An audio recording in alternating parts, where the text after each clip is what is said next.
Thank You, Ma'am, by Langston Hughes. She was a large woman with a large purse that had everything in it but a hammer and nails. It had a long strap, and she carried it slung across her shoulder. It was about 11 o'clock at night, and she was walking alone when a boy ran up behind her and tried to snatch her purse.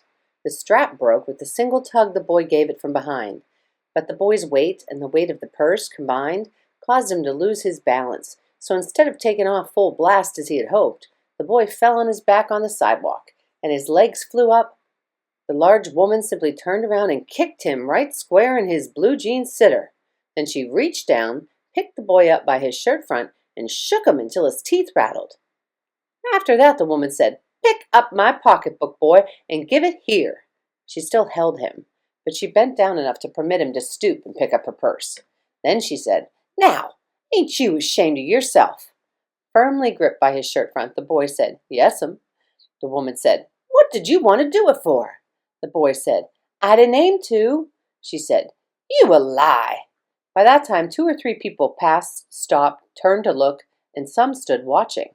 "If I turn you loose, will you run?" asked the woman. "Yes'm," said the boy. "Then I won't turn you loose," said the woman, and she did not release him.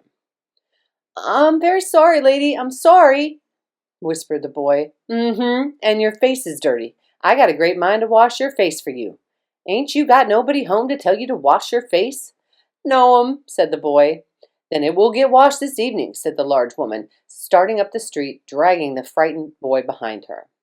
He looked as if he were 14 or 15, frail and willow-wild, in tennis shoes and blue jeans.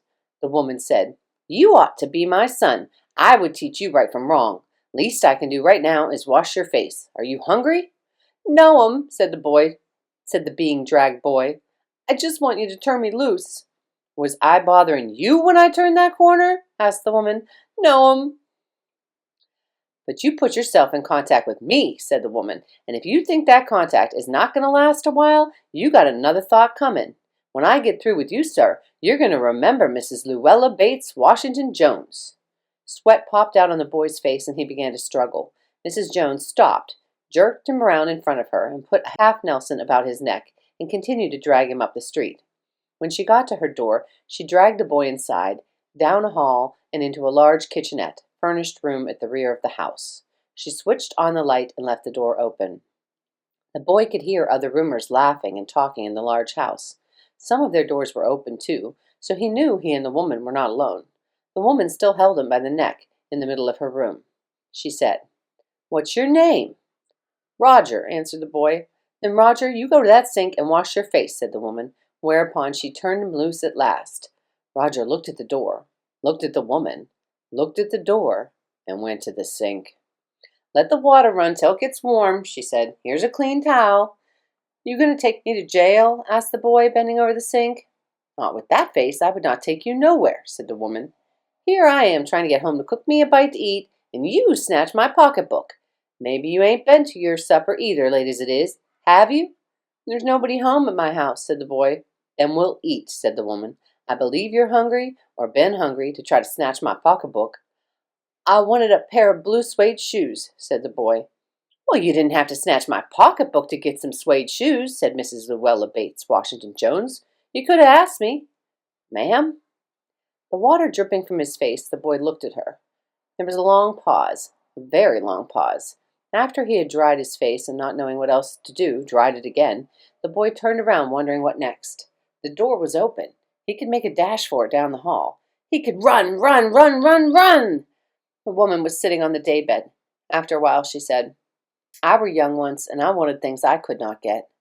There was another long pause. The boy's mouth opened, and then he frowned, but not knowing he frowned. The woman said, "You thought I was going to say but, didn't you? You thought I was going to say, but I didn't snatch people's pocketbooks. Well, I wasn't going to say that." Pause. Silence. "I've done things too, which I would not tell you, son, neither tell God if he didn't already know. So you sit down while I fix us something to eat. You might run that comb through your hair so you will look presentable."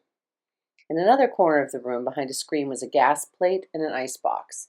Mrs. Jones got up and went behind the screen. The woman did not watch the boy to see if he was going to run now, nor did she watch her purse, which she left behind her on the daybed. but the boy took care to sit on the far side of the room where he thought she could not easily see him out of the corner of her eye if she wanted to.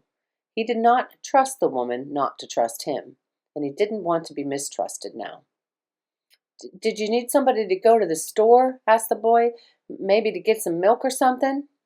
"Don't believe I do," said the woman, "unless you just want sweet milk yourself. I was going to make cocoa out of this canned milk I got here." "That'll be fine," said the boy. She heated some lima beans and ham she had in the ice box, made the cocoa, and set the table. The woman did not ask the boy anything about where he lived, or his folks, or anything else that would embarrass him. Instead, they ate. She told him about her job in a hotel beauty shop that stayed open late, what the work was like, and how all kinds of women came in and out, blondes, redheads, and Spanish. And then she cut him half of her 10-cent cake. "Eat some more, son," she said.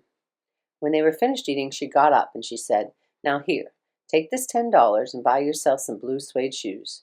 And next time, do not make the mistake of latching onto my pocketbook nor nobody else's, because shoes come by devilish like that will burn your feet.